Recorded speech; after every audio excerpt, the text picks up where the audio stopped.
I'm going to be doing a quick video here to show you how to, what they call, very hide or very hidden a sheet in Excel.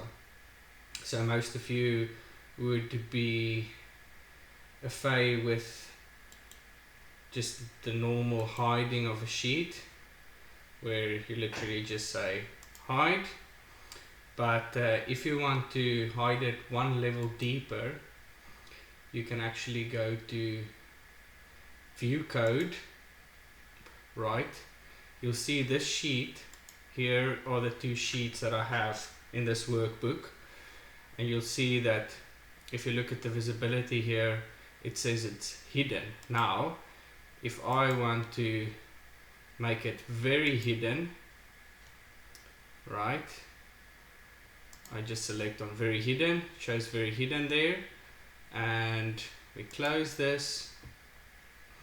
And if you now say unhide, you can't unhide that sheet, right? So most people aren't aware of this function because it actually goes into the Visual Basic interface.